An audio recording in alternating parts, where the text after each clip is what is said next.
Hi everyone, I'm Jen Walker-Wall with WorkWondersCoaching.com, and I'm here today to tell you why it's totally okay if you are experiencing career confusion. In fact, it's really quite normal. A lot of people come to me and they're really anxious about not knowing exactly what it is that they want to do next. And that's actually a perfectly fine place to be. Dream jobs and the narratives around dream jobs can be really confusing, and so when we don't really find a place that fits like we want it to and hope that it will, it can be really disappointing and really disorienting. So this post is just to share some ways that you can approach a job search when you're experiencing some career confusion.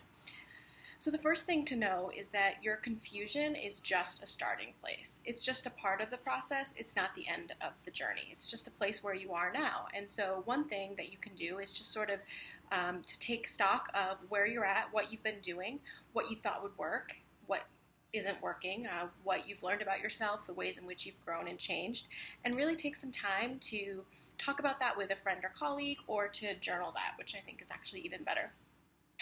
So one thing we focus on a lot in coaching is focusing on people's strengths. So there are a number of strength assessments that you can take online. So you might consider Googling that. The one that we use is the VIA strength assessment.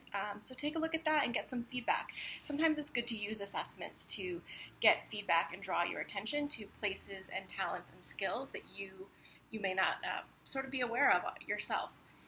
And what the approach I want you to take, instead of like, I have no idea what I want to do and everyone knows what they want to do but me, is how can I explore figuring out like what my next step is, like how can I explore this.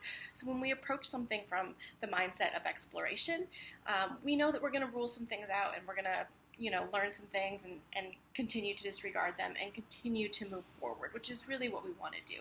So how can you explore your options at this point? It may be that you reach out to some colleagues. It may be that you ask some people about their fields and their jobs. It may be that you take some time and do some research online or at the library, reading some books about other opportunities. Maybe you consider looking at programs and graduate school and certificates. Sometimes that's really helpful, even if you don't actually go back to school, just to like get a better sense of like, okay, what are people actually doing out there? So what's at your disposal that you can use to figure out what your next step is? Career confusion is not the end of the road. It's totally okay. And the truth is, a lot of the people who come to me with career confusion are really just talented people. So they have a lot of options. So sometimes the problem isn't like you haven't found your perfect fit yet, but the problem is just you have a lot of options, and that's a pretty good place to be. So if you have any questions, you can reach out to me at Twitter at Jen Walker Wall. You can also find me on Periscope at Jen Walker Wall. And I hope that you take some time to explore career confusion and know that it's just a place where you are now, not a permanent place. And I think you'll find some ways to explore it on your own. All right, thanks so much. Have a good day. Bye-bye.